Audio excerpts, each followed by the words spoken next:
We're talking gold, silver, and stock market technicals with Patrick Karim, co-founder of Northstar and Badcharts. Patrick, welcome to the show. I spoke with your colleague, Kevin Wadsworth, not too long ago. He was also the other part of Northstar and Badcharts. Which part are you? Are you the Northstar or are you the Badcharts? I'm definitely the Badcharts, David. All the blame is on me. And thank you very much for having on your show there. I've been watching Kitco news there forever. Oh, well, it's a pleasure to have you, finally. And your charts are definitely not bad. I've seen them. They're very good charts. Let's start with the silver chart. You were showing me offline the long-term silver chart. How do we get to where we are right now? And what clues has this chart shown you before our current situation? Well, when I did this chart, I was infatuated with long-term views, right? And silver, the advantage is we have data going back all the way to the 70s, even before.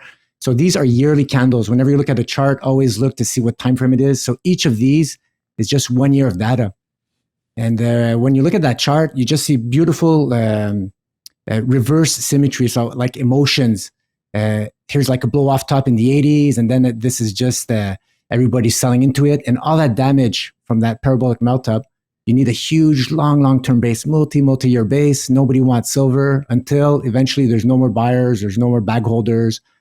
And then after that, you could do practically a reverse symmetry move, guys, like from one end to the other. It's practically repeats. And we're having the same type of move right here. So in 2019, we had this close right here above this neckline, very ninja breakout on the yearly close. And not many people were talking silver in 2019, even if gold broke out. Here in March, so this is the candle of 2020. And here's the March madness, everything going down. Nobody wants silver. But it just ended up being a wick. So right now we're in 2021. This chart actually went all the way back up here to 29. And when you see those type of patterns, these are the lowest entries when you're on the right side of the arc, when you're starting to carve in higher lows. And as soon as I saw this, I said, man, something special is happening with the silver futures on the long term. And whenever we break out above $31 or $28 on a yearly basis, then we should vacuum up there to like a $58 target, which is a measured move. Okay, but you made a good comparison, which is to back in the 80s. So when the silver market had fallen from its highs in the 80s all the way throughout the 90s, we saw a multi-year consolidation period, which is what that chart shows. Can we see the same thing this time? A multi-year consolidation period and a base around current levels? Well, we've had that multi-year consolidation. So the more the amplitude, the more the move was exaggerated, the more it went parabolic, because in the 70s, it really like never let go except for a small pause. Then whatever that time it took to go up, then you need a multiple of that parabolic melt up and crash to heal. But right now, we've already had the crash, and we've had a basing for 1, 2, 3, 4, 5 years. If gold would have not done a new all-time high last year, David, I would have had a doubt. I would have had keep adding the evidence. It's always about seeing what's happening. But I'll show you a chart later on that the fact that gold has done an all-time high and moved so much off its 2015 or 16 lows, that the odds are that the consolidation on these long-term time frame is done. And whatever we're living right now as drawdowns, they're going to be temporary and just noise en route to these higher up targets. Okay, so then I've got to ask them, Patrick, if we're consolidating right now and silver is getting ready to make a big move, can't the move be downward? The move could be downwards, but if you look at the silver to Dow ratio, so okay, here is the Dow to silver ratio. And here you see the Dow was its peak versus silver back, I think, in late 2018. And since then, even if there's volatility where the Dow is outperforming silver up and down, the trend right now is starting to get down. And here you have this huge pattern since 2011. Here is where silver topped and gold topped versus US equities. This is a bearish, rising, expanding wedge. So essentially, we say bearish, even if it's still going up, because its ultimate target, once it breaks down below that bottom boundary, the target's the beginning of that pattern. And right now, here's in August where silver really outperformed the Dow. And right now we've had a bearish rising wedge, which usually breaks down to the downside as a continuation move. But when it breaks up to the upside, usually you see this as it creates like a violent explosion. But once that's done, it traps a lot of people, and then you have a reverse move that goes back down and continues downwards. So I'm hitting here some overhead resistance. I'm hitting here this back test of this critical breakdown line. So this is a clue that unless this breaks upwards, silver should be outperforming U.S. equities going forward. Going forward in terms of, you mean the next 2 years, next 5 years, next year? What do you mean by going forward? Well, if this doesn't break upwards, like in the following weeks or month, then it should start outperforming the U.S. equities starting now. So of course there can be some daily volatility, but okay. I'm expecting this to go back down through the apex of this move and just continue its trajectory downwards, outperforming the Dow. Okay. Do you think that maybe generalist investors who look at the silver chart, like the long-term silver chart you showed me earlier, they would probably look at it, and if they don't have a lot of knowledge of the silver and gold markets, they would look at it and say, well, silver hasn't always outperformed the U.S. equities. In fact, there are periods where it's just stagnated for many years. And so I would just stay away from this and just buy the U.S. broad equities index instead. And so maybe that has contributed to poor sentiment in the silver markets overall. Would you say that's true? Well, there's everybody like has narratives, and all these narratives, everybody who has money behind these narratives, it's the market aggregates all these theories, all the sentiments. So as a chart trader, I just have to look at the chart and see where my risk versus my reward. So even if, let's say, silver is it's closer to being so undervalued versus U.S. equities than being overvalued. So if this ratio would be down here, David, back to 2011 highs, I kind of be worried, if let's say somebody's screaming silver to $500 or $100, but we're so far off in this ratio that I see this as fuel to consume. So if the chart itself of silver breaks out to the upside, I have one right here. If silver chart breaks out to the upside, then I'm expecting either how ratios work, right? Either they both go down the same direction, but one outperforms the other, or silver goes up and the Dow goes down, or the Dow could stay flat and silver could just go up, outperforming. Yeah. So this is how a silver investor should see the silver, the drawdowns, the potential downs for silver. So we have this huge base, and now you're starting to do higher lows. And this chart's pretty important because this is a big picture chart, a quarterly chart. I put a fine-tuned 18-month moving average. So I try to find a moving average where if we ever close below that on a quarterly basis, we were in trouble. That means silver needed 3, 6 months, a year to recuperate. And man, David, look, right now that 18-month moving average is at $23.60. So if silver can't close the quarter above $23.60, so that means in September, this week, indeed, that could be worrisome for silver investors, even for me, you want to step away and just let the dust settle. Does that mean that U.S. equities are going to keep outperforming silver? And then that chart I showed you before is going to bust to the upside. So you really don't want to see that close below that 18-month moving average for silver. There's a whole bunch of important critical support right below. But do you want to buy an asset where you get stuck for many, many months? You want to be there at when it just breaks out, right, for that opportunity cost. So silver right now is consolidating in between two critical levels here. Well, let's examine what happened in the past. Let's just take the last 5 years, for example. Between 2017 and 2019, we've had pretty much range-bound price action between, let's say, around $15 average to $20. And then all of a sudden, in late 2019, early 2020 actually, we had a huge spike up. And then now we've more or less started trading in that higher range between $23 and $27 or so. What contributed to that big rally in early 2020?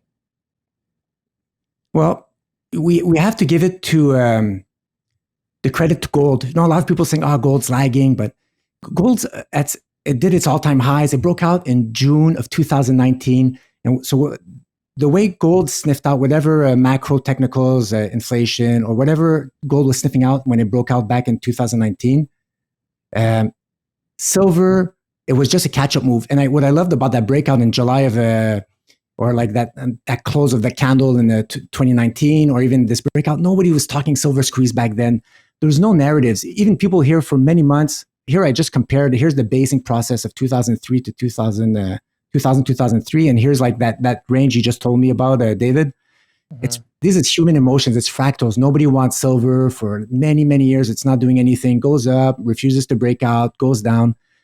But here we had a breakout on just above, and after that we just consolidated and it shot up. But we don't need news. Actually, I'm happy when there's no news. And all this inflation talk, it's as a contrarian, that narrative is kind of scaring me a little bit. So I don't want to hear. Nobody was talking inflation back then. Everybody was still talking heavy deflation. So listen to the chart. Get in early after when you just break out of these huge bases, and you'll be way more well situated having bought your silver at $18 than right now where you're consolidating and you're not quite sure if it's going to break to the upside or break down and consolidate some more. All right. So let's say I am an investor and I'm not currently invested in silver. That is, should you or should I wait for a breakdown, or should I just get in now? No, you if you're on the sideline right now, you wait. Yeah. You definitely wait, because the power of the chart is to give you opportunity cost, minimize whipsaws. So if you want to go in silver until you get a weekly close above $28, you stay away from it if you're not in. If you bought at $18, you're still in. If you close below that 18-month moving average, there's you could probably take some profits. So But what was everybody who what was the critical level again? I got to wait till which level until I get in? well, you need a close above here, this line right here. So a convincing close above 28 on a weekly basis. Okay. And this thing should really vacuum up all the way to those higher up targets there. Okay, so that's your conviction level. All right, perfect. Now you said earlier that gold's all-time high should push silver higher. What's the relationship there? You probably get asked this question all the time, but why is it that, first of all, gold has reached new all-time highs last year, but silver has not yet? Because remember, last summer we had gold breach $1,200. And for silver to reach new all-time highs, it has to breach its 1981 high of $50, well, close to $50. Okay. I did this chart a while back. Look, this is my feel-good chart. It's every time gold did a new high, what did silver do? And that's the power of data. So every time gold did a new high, silver, with the first time in the 70s, within 13 months, it did a new all-time high. Then after that, within 5 months, it did a new all-time high. After gold did a new all-time high. Right here, recently, gold, the last time silver took this much time, right now we're in month 15. When I did this chart, silver was lagging 9 months behind gold for silver to do its all-time highs. The longest it's ever been without doing a new all-time high, and that's with the GFC crisis interrupting the run.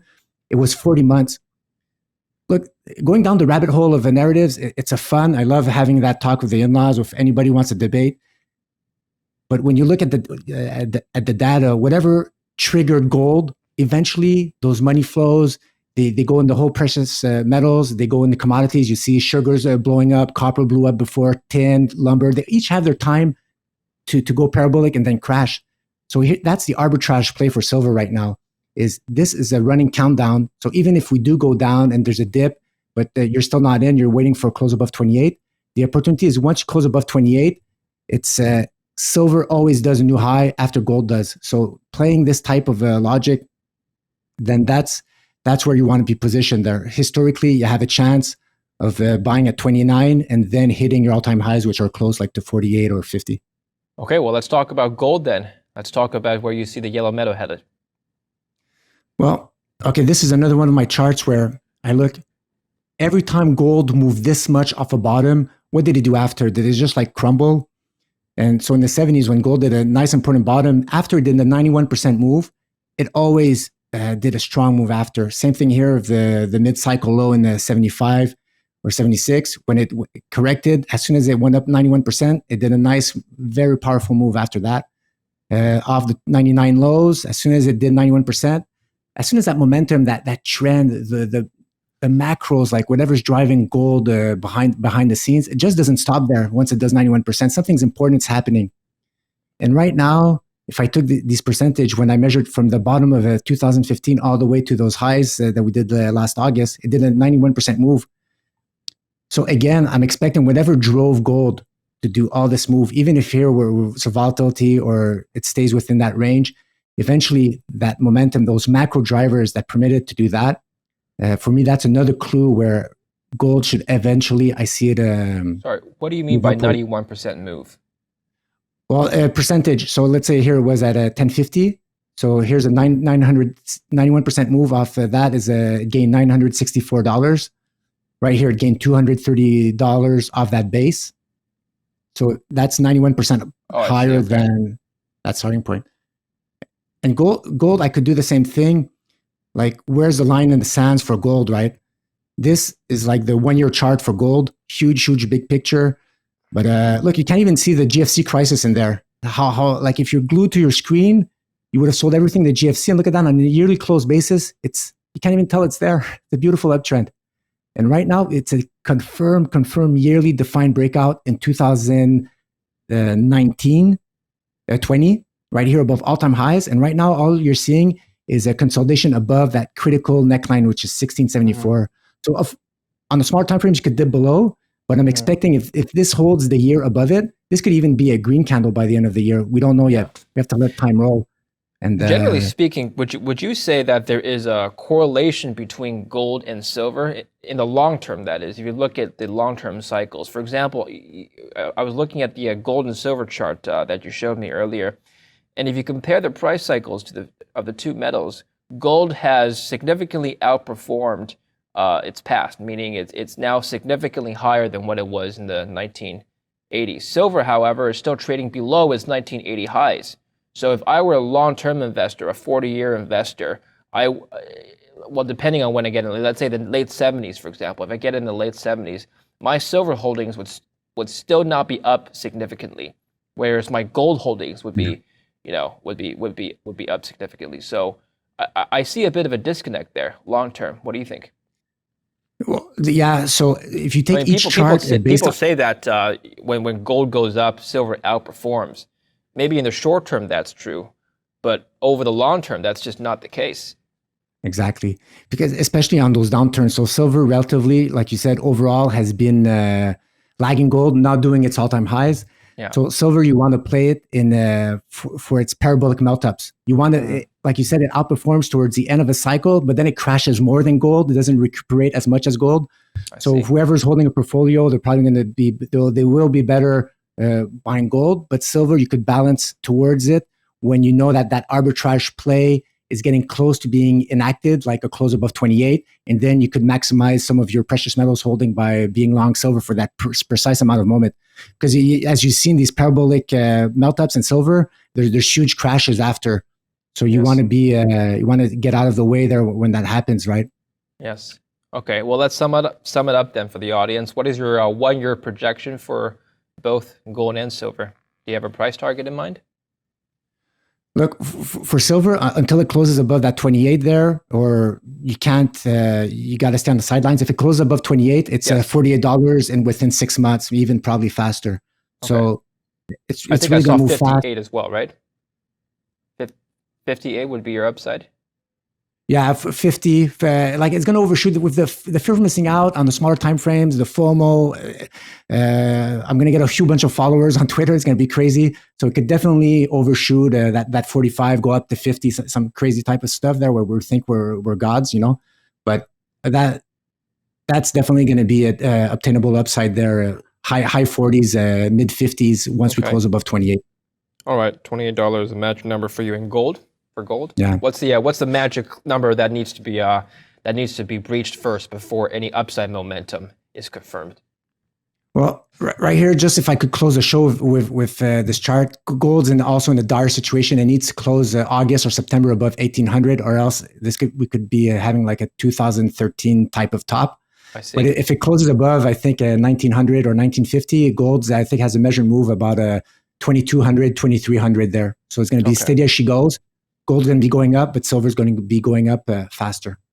In your scenario, silver has definitely more upside than gold over the next 6 to 12 months. You're looking at definitely. It has 100% once it breaks out. Yeah. Once it breaks out. Okay. Yeah. All right. So okay, good. So if I were a metal investor, I would wait for these. I would wait for these measured moves to happen, and then I would probably put more of my assets in silver because it has more upside. according to your analysis. All right, excellent. Let's talk about stocks then. You have some charts to show where you think the equities markets are going. Well, okay, yeah, this is getting tricky. So here's a Russell chart, and I always try to look evidence to see how the U.S. equities could drive, let's say, silver, or are they topping, and how that works out. So this chart I did a little while back, but since it's monthly candles, they stay valid a long time. And the Russell right now, that's right here, it's its distance from its 17-month moving average. And right now, you see how it just exploded away from its 17-month moving average. And here I kind of have a neckline, and now it's retracing, it's correcting. The 17-month moving average is catching up.